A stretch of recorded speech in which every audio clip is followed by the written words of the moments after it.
bakho uNkulunkulu besesindleleni bezawudumisa wena, besesindleleni bezawufuna wena, behambe ezindleleni uNkulunkulu wethu bafuna wena, bafuna wena ukuba wembulwe empilweni zabo, bafuna wena ukuba waziwe ngempilo zabo, bafuna wena uNkulunkulu wethu umoya ongcwele nabo abaholi babizile ebandleni lakho, nothe babizele ukudumisa igama lakho, nothe uNkulunkulu wethu inhliziyo yabo uyisokela kuwe.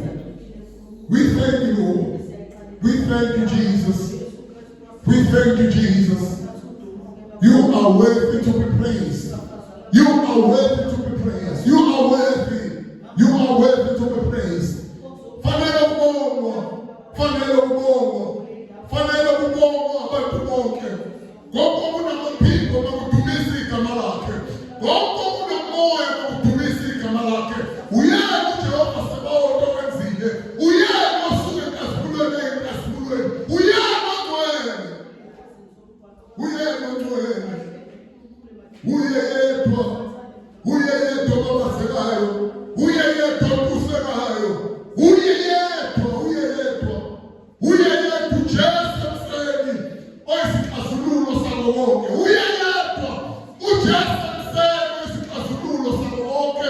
Uyedwa owaphethe amandla njengengubo. Uyedwa ogibela amafu njengenkola. Uyedwa elithisi lakhe izinwele zakhe zasimhlophe njengoboya bezimvu. Uyedwa amehlo akhe ehlose kumlilo. Uyedwa okhanya ebusweni njengelanga liphelele emandleni akhe. Uyedwa.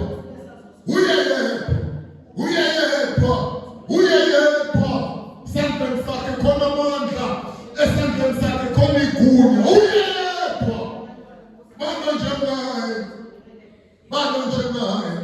Bana njengaye ey'ntweni zonke ufumaniswa enele.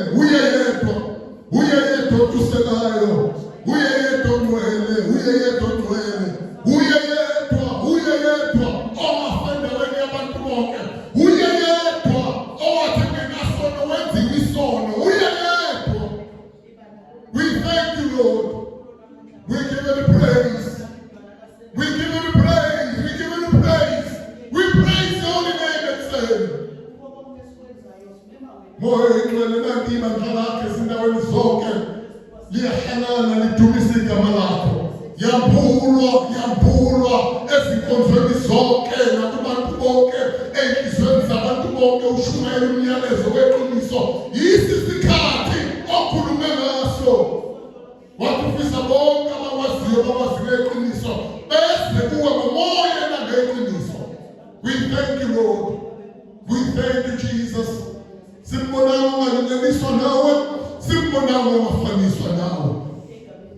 We give you the praise. We give you the praise. We thank you, Lord. We give you the praise. We give you the praise.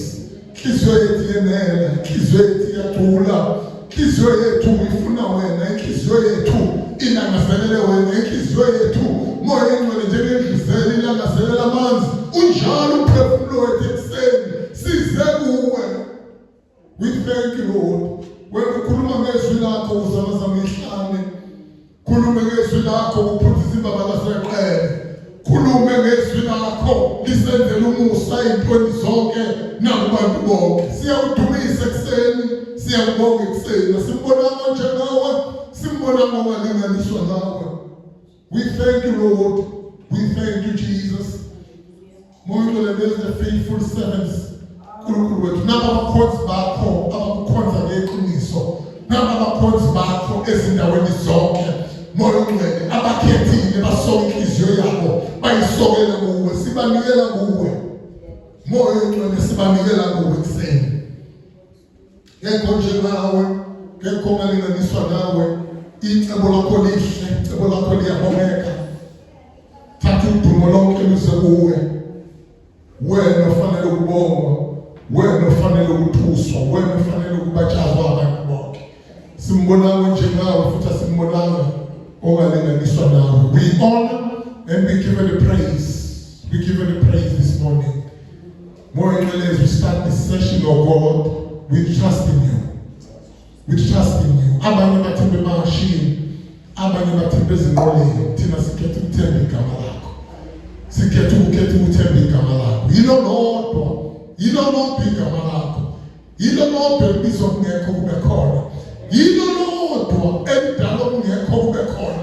Ilona elisixazululo ey'ntweni zonke, ilona eliphakemeyo, ilona elitusekayo, ilona elisinelisayo ey'ntweni zonke. We thank you, Lord. We thank you, Jesus. Hallelujah. Siyabingelela bazalwane kuseni. Siyambonga uNkulunkulu. Amen. Siyakholwa ukuba abazalwane uNkulunkulu bagcine ngokubele.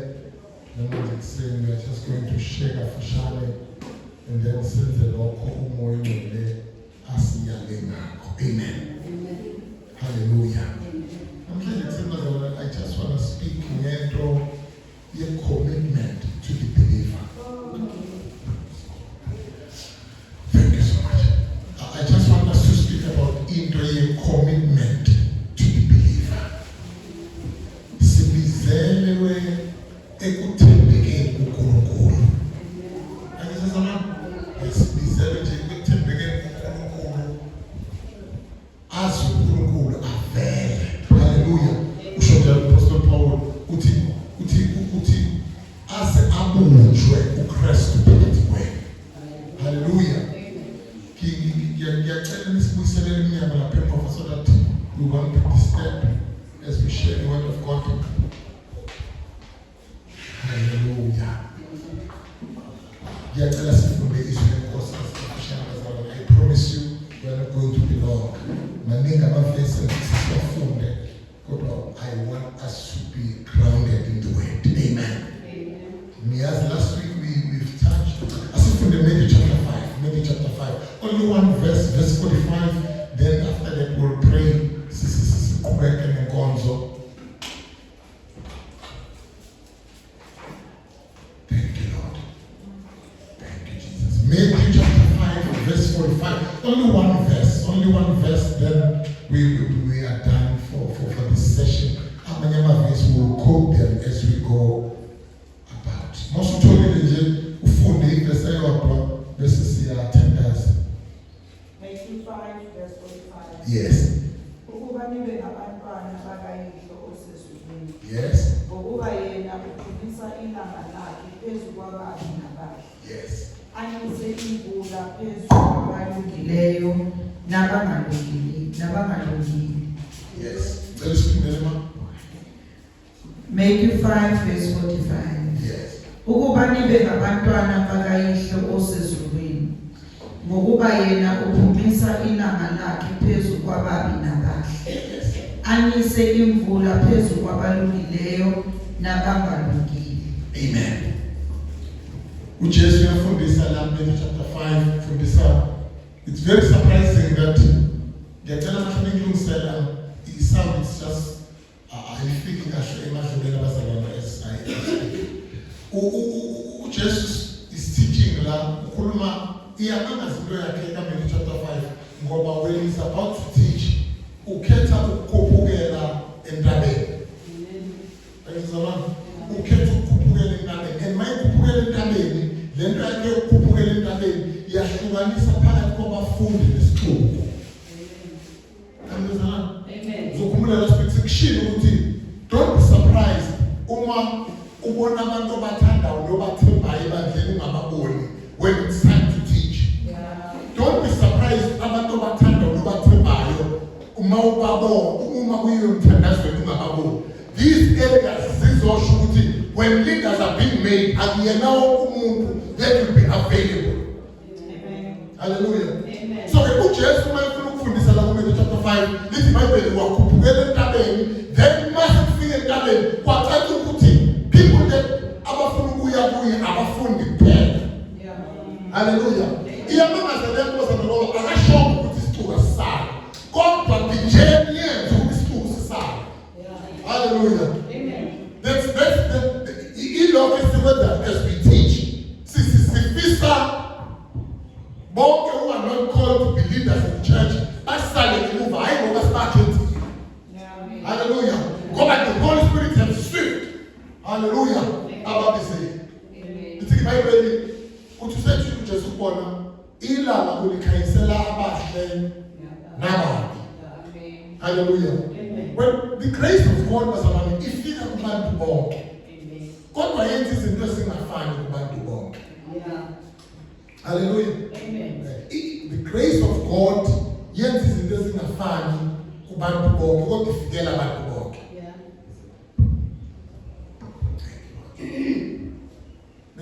Maybe let me share this testimony. Ukuthi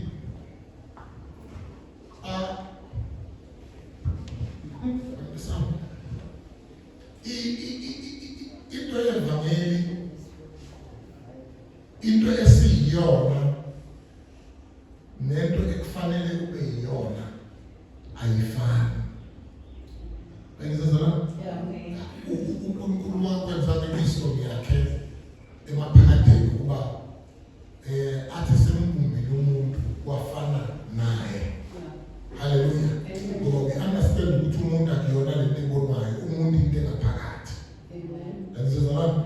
Umuntu akuyona lento eyibonayo, umuntu ngaphakathi and umuntu akanajenda. Hallelujah. Ingakho when we call people to come and serve, asibizi ngokwejenda but sibiza the grace of God epheko umuntu. Hallelujah.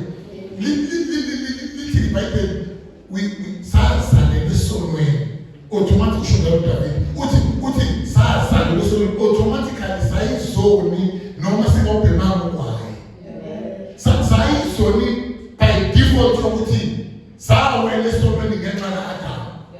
Hallelujah. Kodwa lasibheke khona yingakho lithi iBhayibheli uJesu ngesikhathi elesiphambane akabanga nesono waba yiso isono. Ngoba uNkulunkulu wayefuna ukusibuyisele kulungeni ngoKristu Jesu.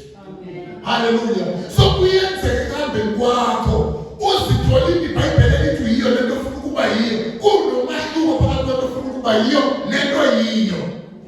But it's not extent ungasithondeli, ungasilahli. uNkulunkulu is transforming you.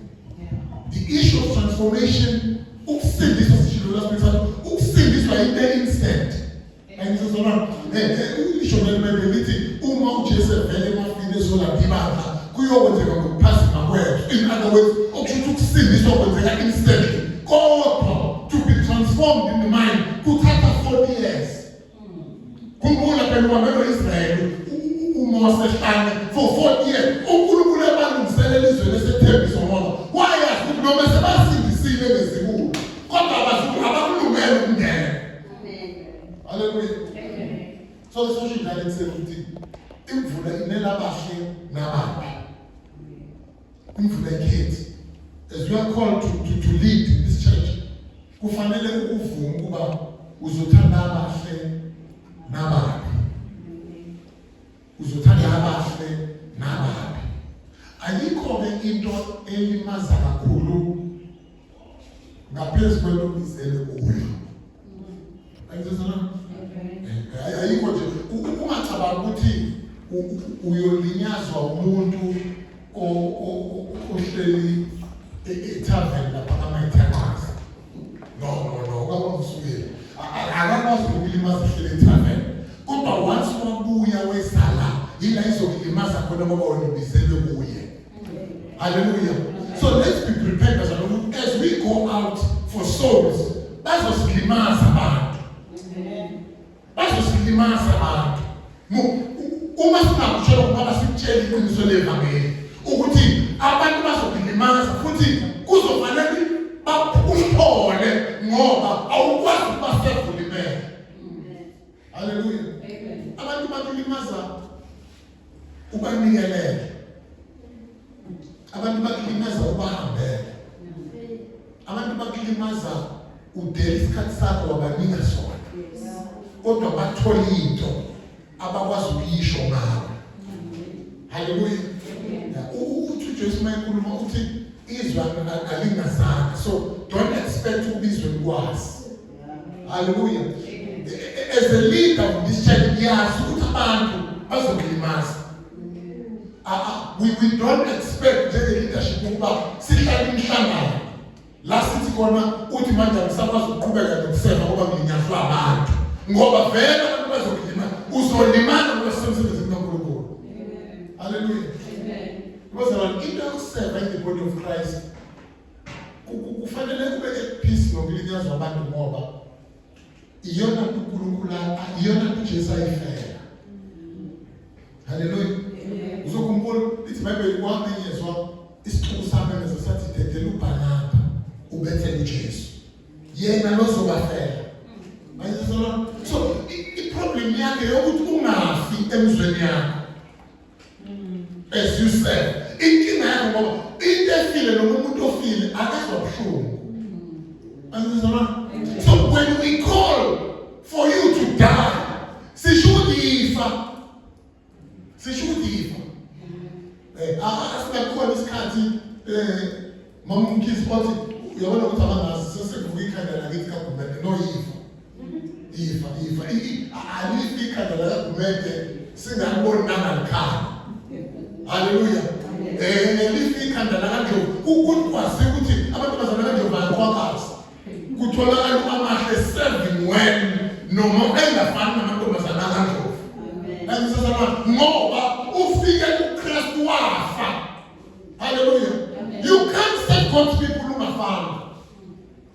You can't serve God's people usenento zakho. Hallelujah. The call of God is ukuthi yifa. The call of God is ukuthi yenza izinto okungezenzele zona. Hallelujah. Ngoba yonke into efaya uma uKristu yavuka. You can't resurrect ungafanga. Niyazi ukuthi ijahile into yokuvuswa kanye nayo. Inkinga ukuthi before uvuswe kufanele kuvuswe into efile. Hallelujah. That's the danger ukuthi ulangazelela ukuvuswa kanti awukwazi ukuvuswa ungafanga. Ayivuswa into ephilayo. Hallelujah. Ayivuswa into ephilayo. Ngiyakhumbula at one stage silauncha one of the ministries lapha endaweni yaseDamini. Shumayele imvuselelo ufika isikhathi lesi sifike kuso ukuba umiswe ama-leaders omsebenzi kaNkulunkulu. Yabona ke isikhathi ufundiswa kuza abantu nezipho ezinhlobonhlobo. Kube khona enye insizwa nje edumile endaweni yaseDamini ethatha uJesu. Hallelujah. Amen. Ilandele keep on teaching every day ifika. Kodwa kucaca ukuthi it can't be appointed ngoba kukhona ingxenye zayo ezingakafi. Angizwa? Kukhona ingxenye zayo ezingakafi. Bese ngithi kwi-local pastor lo msalwane is supposed to be an elder. But the problem ukuthi khona ingxenye ezingakafi kuye. Hallelujah. Amen. Keep on teaching, siqhubeke. Kuvele kufike one of the prophets. Hallelujah. One of the prophets, very powerful man of God to minister. Abize this guy azothi uthi uNkulunkulu it's time to be appointed and becoming an elder. Hallelujah. Amen. Umfundisi wrestling with this ukuthi should I listen to the prophet or should I wait God ukuba akhulume ngoba njengoba umprofeti ukhuluma akazazi ingxenye asilele kuzo. Hallelujah. Amen. Ngiyakhumbula when he sit down with a couple of leaders in the church but bona iphela asikwazi ukuphilisa izwi likaNkulunkulu. So when it's time to come to call on deacons and elders and then I went there to minister. I'm provoked. I need to be specifically to tell this guy, Uminafi, it will divide the church. Uminafi, he will divide the church. Praying for them, message. One you are being appointed. God, and if I say you will divide the church. Right there, that is what's cut. I feel like pendulum. Time for this. Get words along. I honor this servant of God. Yashuma is in a sin this one. Getting words along. No. This is the the Holy Spirit. Musa ukufuna challenge umoya ngcwele. Prayed, we appoint him. As I committed to before God. Exactly 12 months. Exactly 12 months. Opum. To go and start. The ministry was broken.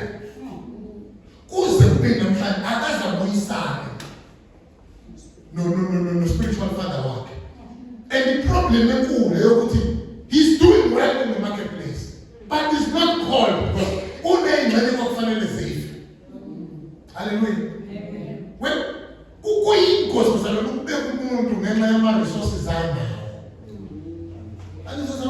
we can't be appointing the war now manje sizwe ukuthi ngabe andabheka ne plus lezimvu no we can't be appointing you for that akuzozimvu la asifune silapha sifuna umuntu ozosefa abantu bakaNkulunkulu.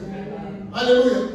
And each and every platform that there kuze kube manje this happened in 2018 or so 2017 2018 kuze kube namhlanje each and every platform that guy ithola he's trying to destroy the ministry, the man of God. That's how bitter he is. Ngoba alikho ehlangana each and every time he comes, kubuya abantu going to be rebellious when the spirit is not found. So when you come to the ministry, die. That's what you're seeking. Die. On the other hand, there is a ministry that we were so shocked when they were calling the leaders, appointing the leaders. The apostle delayed Undlof. You see, whatever man go on career path are, what by as directed by God. Hallelujah. Amen. Was Sugela, sister was Sugeli daughter, a security. In the days, a Katayana part. And he showed me Madame Jonathan, a Kata, a participant, card. You have never got your name, penny, man, say bad. And everybody was, you see, who can I think they've got a ministry now in UK. Who calling Ghanaians, this is my Australian came and shacking him, he won't put this one. Everybody was disappointed how put this about relevant. What in this church, Sizobela as God ordained us. Surprisingly, in the space of 2 years, Ibadala was to flourish. In Bayaka, Imani Petro no Kata. Petro no Kata. Laba Aba Fundelis Mali Benigela. They were on strategies. Kushukuthi ngesikhathi fika kulo gada akayigadi Perisa uNkulunkulu. The flats they've built, if my memory serves me well, by the time they had 22 branches. 22 branches without fail. Once again, izinto ziphethwa abantu izwi lebaphointile hayi abaqualified. Hallelujah. Amen. So in this church, I'm not going to call you Ngoba City, Siyazu Kwazi, UKZN. As random usual.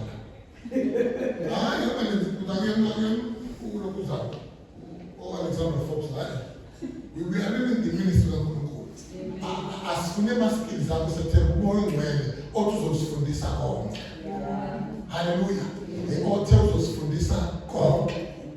Let's read this couple of verses and then we pray. Apostle Paul, one of the key in the Ephesians student out of church, he speaks about prayer. He speaks about prayer. Ephesians chapter 6, verse 18 to 20. Upaleni kanza lase Efeso. Upalela ukhuluma ngalo umthandazo. Hallelujah. Uthi kubona abathandaze ngezikhathi zonke. Hallelujah. Uthi abathandaze ngezikhathi zonke. Uthi abathandaze bekumoya. Abathandaze ngoba lento yokuthandaza uyakwazi ukuyenza umoya. Umuntu athe kubona wenza izinto physically, kanti in your spirit you are praying. Hallelujah.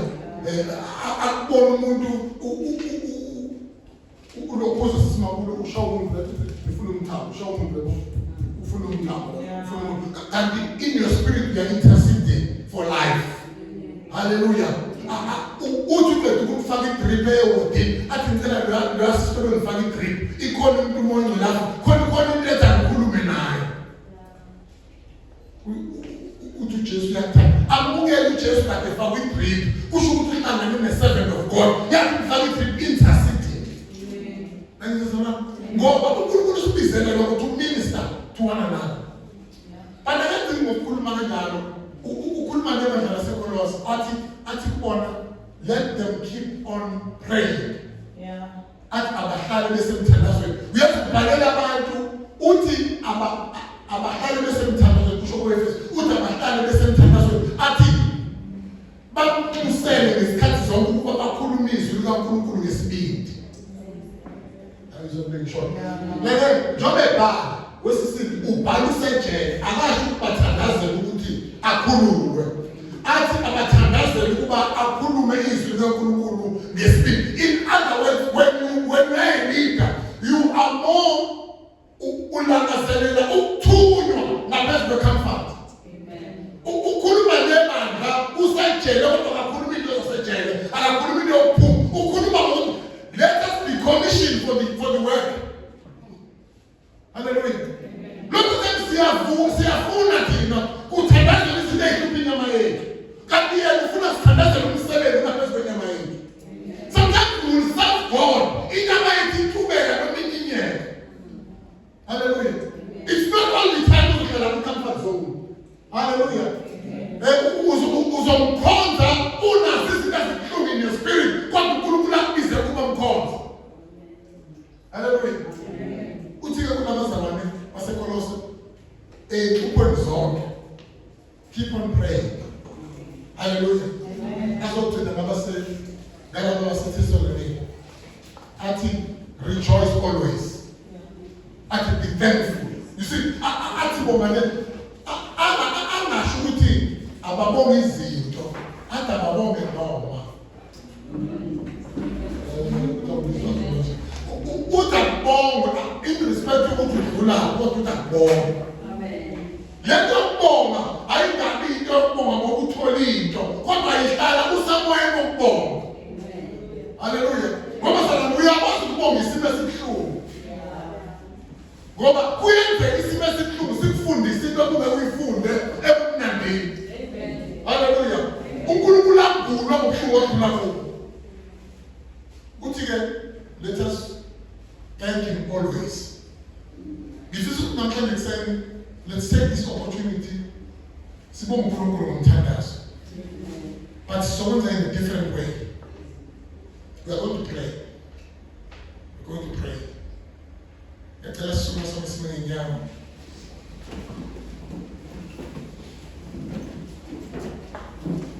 But before we pray, ngicela ukuthola umuntu ozomkhulekela, ungabi umuntu omjwayele.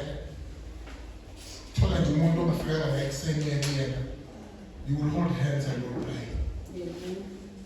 The only thing that you can do masufike kuyena ukuba umuntu uzwe ukuthi ufisa ukuthandazelwa mayelana nawe. It's either inubhise igula, it's either uzokuweswela, it's either uzokuthula, whatever that was very good, and then you pray for him on that. Well, that's what we are called as leaders. Asibizele ukuyithandazela thina, asibizele to pray for the church. So, ngiyacela uthola umuntu, find a partner. Find a partner that you are going to pray. Uzomkhulekela, find a partner. Find a partner that you are going to pray naye. Umkhulekele uze kubonakala isixazululo enhlupho endadlula kuso. Find a partner quickly, bazalwane. Find a partner where you're going to pray with. Hallelujah. Find a partner that you are going to pray with. You are going to pray. One of the calls is now leaders in this church. Ukuba sikufunda ukukhulekela abantu. Awumkhulekele kumuntu ngoba ekwenzela into, umkhulekela kumuntu. Hallelujah. We are waiting upon this verse and never deny, so that we pray for one another. It's very important. In connection with it, he would like you to pray towards what? When you do this prayer, whatever